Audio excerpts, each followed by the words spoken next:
Super Bowl 60, Seattle Seahawks versus the New England Patriots, rematch of Super Bowl 49.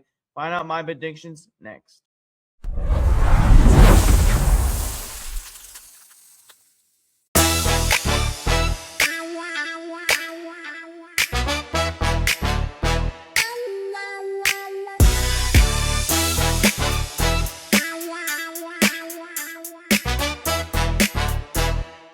Welcome back to another episode. I am your host, Titan for Podcast. Appreciate y'all tuning in today. Happy Sunday, happy game day, happy last game of the season, Super Bowl 60 in Santa Clara, California, rematch of Super Bowl 49.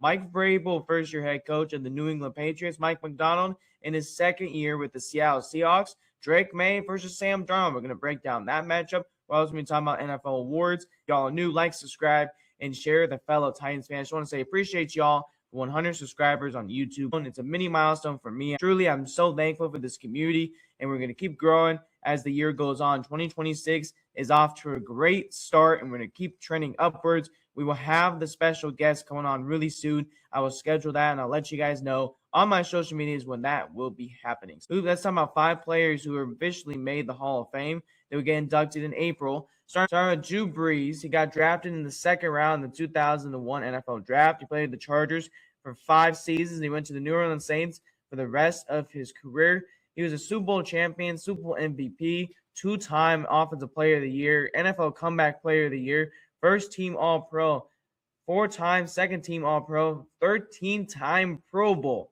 He was also the 7-time NFL passing yards leader and 4-time NFL passing touchdowns leader. New Orleans won the Walter Payton Man of the Year in 2006, and he also has the highest completion percentage in a season, 74.4% in 2018. Most passing touchdowns in a game, 7. That's tied. Most consecutive games with a touchdown pass, 54 consecutive games, and most career 5,000-yard seasons with 5. Drew Brees had 7,142 passing completions, 67.7% completion percentage. He had 571 touchdowns, 80,315 passing yards to Drew Brees.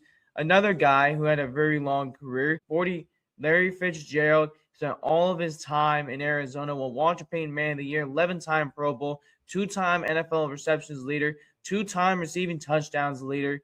Larry Fitzgerald with 1,432 receptions, 17,000 yards, 121 receiving touchdowns. Man, the fact that Larry Fitzgerald was one of the receivers who's not getting enough love in the 2010s era with OBJ, Julio Jones, Antonio Brown, and even Calvin Johnson as well being that conversation.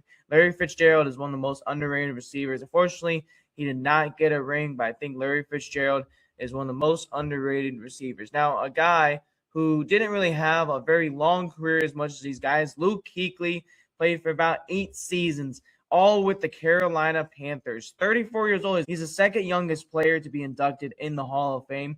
He won NFL Defensive Player of the Year 2013, NFL Defensive Rookie of the Year 2012, 5-time first-team All-Pro, 2-time second-team All-Pro, 7-time Pro Bowl, 2 tackles, 12.5 sacks, 18 interceptions, 66 passes deflected, 7 forced fumbles, 9 fumbles recovered.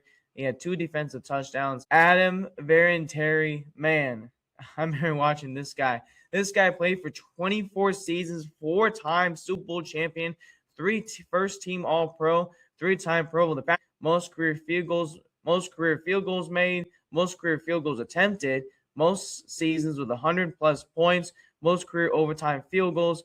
He also had the most field goals made in a postseason.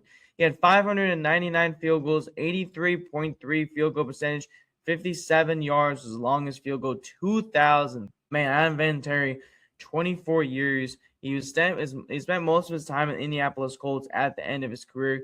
But they want to bring up Roger Craig. I know he's been waiting for a very long time. Spent most of his career with the San Francisco 49ers, 3-time Super Bowl champion, NFL Offensive Player of the Year, first-team All-Pro, second-team All-Pro, 4-time Pro Bowl. He played 165 games, started 133, 8,189 rushing yards. He had 4.1 rushing yards. He had 4.1 average for rushing yards, 566 receptions, 4,911 yards, 73 total touchdowns.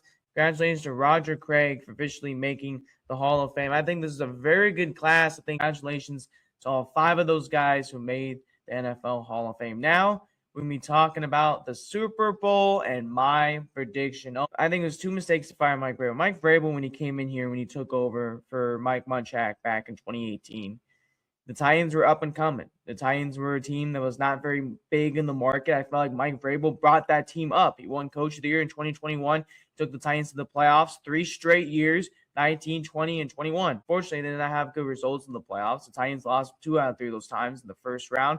But just the culture and the vibe you felt out of Mike Vrabel. And Mike Vrabel is a player's coach. And I've told everybody all year long, I've talked about it when the Titans were playing the Patriots. Fact is that I think this is one of the best respected coaches around the NFL, especially all of his players loved him. I've seen a couple players talk about it. You've seen former Titan players talk about it. They miss Vrabel. Jeffrey Simmons misses Vrabel. Okay, I know people hate to hear that. It's true. Jeff Simmons misses the culture that Mike Vrabel brings to the locker room. And truly, to me, that's what also I miss about Mike Vrabel. Should the Titans fired Mike Vrabel? No. But it's how you move in the right direction. If you fire Mike Vrabel, you're going to have to think of a backup plan, right? You're going to have to think of somebody who is right for the job. And the fact is that the ownership and Brian Carthon thought that Brian Callahan was better and more fit to be the next Titans head coach than Mike Vrabel was is very, very questionable. Look, we can all say this about Brian Callahan. I can rant on him for hours. I'm not going to do that. But just today, just the fact that pairing both of these guys, and especially that also Brian Callahan never called plays. If you want an offensive genius, find somebody who at least called plays. I would probably find 2 or 3 guys in that head coaching cycle at the time. Mike McDonald was a guy, for example, that's in that head coaching cycle. And it's no shame to Brian Callahan. You know, he had a lot to work with. He was in Tennessee. Yes, your players have an impact on the field. I totally understand that. It's just that coaching staff, and I think that's why a lot of people are excited about this head coaching cycle. I think there's more experience on the head coaching staff with Robert Saleh more than was than Brian Callahan. And honestly, to me, that really what stands out. We'll see what happens with Robert Saleh, but truly to me, that's a big factor. Another big factor is Vrabel still put 11 and 12 wins even when the Titans had drafted poorly. The Titans have drafted really poorly in the last couple of years, and unfortunately, that's going to happen to you. If you cannot hit on at least a couple draft picks, you're going to have to hit on somebody. You know, the Titans have missed on a lot of drafts from 2020 to 2022, and truly that's one of the reasons why John Robinson got fired. And honestly, when the drafts, Ryan Carthon got a tiny bit better. Peter Skoronsky, all-pro guard, love it. Will Levis, he's probably going to get traded in the next couple months. We have to see. I mean, I don't think Levis is going to be here next year. Tyjae Spears has been a guy that's actually been talked to be cut. I don't. I mean, the fact that these draft classes, they've not really hit on anybody. It's going to happen to you. It's going to come back to you. And 2022 is the worst offensive line you can assemble. Ryan Tannehill, ankle injury, was done for the year, came back late. Malik Willis he got banged up, and then he got worked around. He just never really fit in that offense. You trade your best receiver to the Eagles and A.J. Brown, and then you trust in Treylon Burks, and that didn't work out.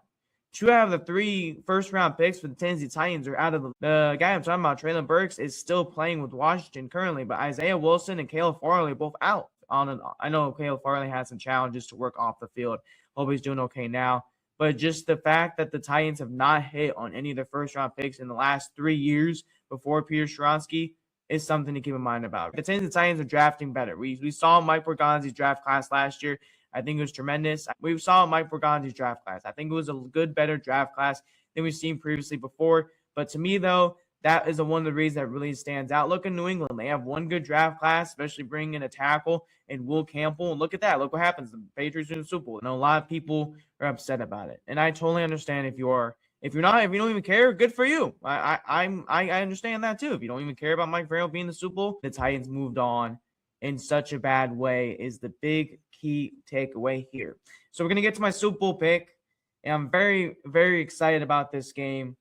Seattle Seahawks, New England Patriots, feels like 2015 all over again. Drake May, who was young and upcoming, Sam Darnold, who was just taking the team to the Super Bowl after being in the playoffs last year with the Minnesota Vikings, signed a big deal this offseason with Seattle. I think a lot of people were shocked about that, like myself.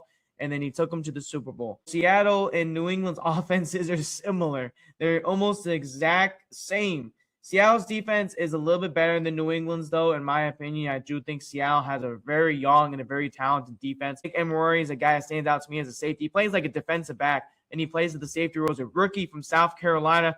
That guy has been the most interesting. I think he's been one of the most interesting rookies to watch in the playoffs. You have Ernest Jones also on the defense, Leonard Williams on that defensive line. Seattle has a lot of young pieces, Tariq Ruin and Devin Witherspoon in that secondary. I really like Seattle's defense. The Patriots side of the ball, you got Drake May, Trevon Henderson, Ramondre Stevenson, Stephon Diggs as your top key pieces. I think what matters is it's going to come down to the defenses and how they've been playing. Patriots offenses have stalled, and we saw that against Denver. I know the Cold played a lot in that game. But honestly, I truly think if Drake May and that offense can't get going, I think Seattle's going to get a lot of pressure to Drake May, especially that defensive line. DeMarcus Lawrence, Byron Murphy, and Leonard Williams right there. Those top three are going to put a lot of pressure, I think, on Drake May. And I think they're going to disrupt the game. I'm really excited to watch JSN versus Christian Gonzalez. Christian Gonzalez got the game-winning interception against the Denver Broncos to send the Patriots to the Super Bowl. JSN got a great game last week, over 100 yards and 1 touchdown and 10 receptions against the Los Angeles Rams. Both two upcoming guys at both positions in the league. I do want to give some love to my USC quarterback, Sam Darnold. Sam Darnold last year when the Minnesota Vikings, they missed out. He got sacked 9 times against the Los Angeles Rams. But he came into this year. He signed a big deal with the Seattle Seahawks. He's had 25 touchdowns and 4,048 yards. And he's been the true stepping stone of the Seattle Seahawks offense. He's one of the reasons why they made the Super Bowl today. I'm excited to see his connection also with JSN. I have Sam Darnold going at least 2 touchdowns today. And it's really exciting to see Sam Darnold get his chance. Start out with the New York Jets, got traded to Carolina, went to San Francisco, and then he went to Minnesota last season to play with Justin Jefferson. And this year, he got to play with JSN, one of the most upcoming wide receivers in the NFL. And my prediction, though, I'm actually going to go Seattle Seahawks 24 versus 21 versus the New England Patriots. I think the Seattle Seahawks are going to win the Super Bowl. Here's a fun fact. If the Seattle Seahawks win the Super Bowl, Mike Macdonald will become the first coach in NFL history to win a Super Bowl while serving as the primary defensive play caller. Now, I know some of you guys might think like Bill Belichick and Pete Carroll, but these guys were serving as the head coach. They never called primary defensive plays. If Seattle Seahawks win the Super Bowl, Mike Macdonald will become the first primary defensive play caller to win the Super Bowl. I appreciate you guys checking out the shows. You always do. Have fun watching the Super Bowl. Make sure y'all like, subscribe, share with the fellow Titans fan. I'll see y'all next week. Tighten up.